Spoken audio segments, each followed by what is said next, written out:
expenses plus revenue equals profit. In order to fully understand the bigger picture of the WorldCom fraud, it is important to understand the firm's competitive environment in industry, which shows trends and gives insight into why the company may have felt pressured to perform in a fraudulent manner. WorldCom at its peak reached a market capitalization of 125 billion.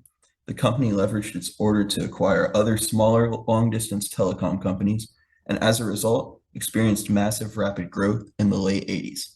Revenues grew from 8.6 million in 1986 to 95 million in 1988. The CEO, Bernie Ebbers, continued to aggressively expand, acquiring nearly 70 firms in total during his time as CEO. And around 1995, the company formerly known as LDDS emerged as WorldCom. The company continued to acquire companies to continue to boost revenues until 1998 when MCI and WorldCom merged. To further understand the competitive environment of the telecommunications industry, a Porter's Five Forces analysis of the industry in the late 90s, early 2000s shows how the company felt immense pressures. There's extremely fierce competition in the industry, and all the bigger firms at the time were experiencing similar trends in stock price and earnings, which put immense pressure on the firms to outperform each other. Threat of new entrants was low due to the cost to enter the industry, but the threat of substitutes were high due to regional and local firms cutting out consumers from the larger firms' market, and also due to analysts projecting the internet industry to surpass that of the telecommunications industry at the time. Bargaining power of suppliers was low due to the large number of suppliers and deep pockets of the large firms, while bargaining power of the buyers was high due to it was easy for buyers to change companies, and thus companies had to differentiate their services. Early on in WorldCom's life, when they were still LDDS, their competitive advantage mainly pertained to their cost advantage, meaning that they relied on providing services at a cheaper rate than the rest of the market. When Ebbers took over as CEO, the company took a stance towards market dominance, which they took up a growth strategy of aggressive expansion with little regard to the cost implications of growth. WorldCom management associated sustainability of the growth strategy with the rising stock price, which proved to be a critical mistake in their strategy. Problems became clear after WorldCom's plan to merge with Sprint failed in 2000. The mind behind the WorldCom fraud was CEO Bernie Ebbers. Beginning his career at the birth of LDDS in 1983, Bernie served as CEO for WorldCom for 19 years before being forced to resign in April 2002. In July 2005, Ebbers was sentenced to 25 years in prison for securities fraud and conspiracy charges. Donald Cressy developed the fraud triangle to explain why some people, like Ebbers, become trust violators. We can use this theory to analyze the motivation behind the WorldCom fraud. In this case, the perceived opportunity Ebbers saw was when he and CFO Scott Sullivan realized they could have the accountants cut expenses to make the financials present better for investors. This need arose from the pressure of the failing of the Sprint deal and growing need to meet earnings. The decision was rationalized by the thought that it's only going to be a one-time change just to make it through the downturn.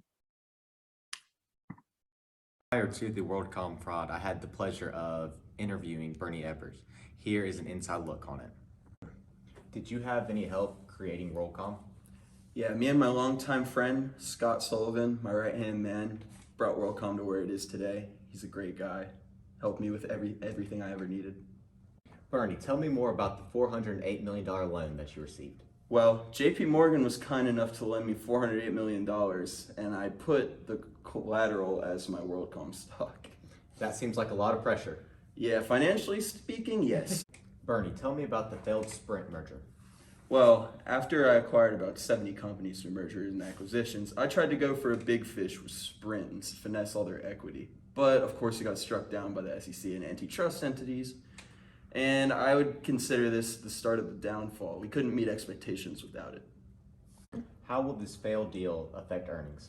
Well, at first glance, I didn't think that earnings would be that good without the deal, but after looking again, I do think our best investors will be pleased with the earnings reports.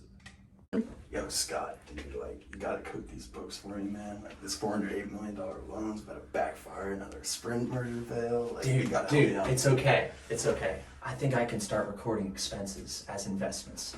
Overstate profits majorly. Investors are going to be so pleased. Oh, that sounds good, man. Perfect. Let's go. Hey, Betty, we need to fix some of the financial statement adjustments. We need to make sure our financials accurately reflect what we want our investors to see. Okay.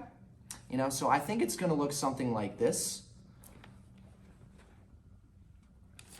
I don't know if that accurately reflects what we have going on. But it's okay because it's only going to be a one-time thing. And after this, you won't have to do it anymore. Okay, I guess so. Hey, Betty, I know I only said this to do this one time, but we're going to need you to adjust the financial statements again. And I think it's going to look like this again. Okay, I guess so. Thank you very much. Oh, thank you. Looks good to me. So as you can see by this graph, the WorldCom was reporting their line cost expenses about $1 billion below what they should have been reporting it as each quarter that their fraud was going on. So they were doing certain adjustments to their books that helped them inflate their revenue numbers and decrease their expense numbers. And the SEC gives a good overview of exactly what was going on with their books. So I provided example journal entries below the graph of what WorldCom accountants were doing. And for the most part, they didn't even know what they were doing. So the SEC, in reference to line cost expenses, they go in to explain how reductions of hundreds of millions of dollars to line cost expense accounts were made by crediting those accounts, and then debiting certain reserve and liability accounts, which lacked any business justification or supporting documentation. And then that is similar for the unknown account in reference to the revenue account.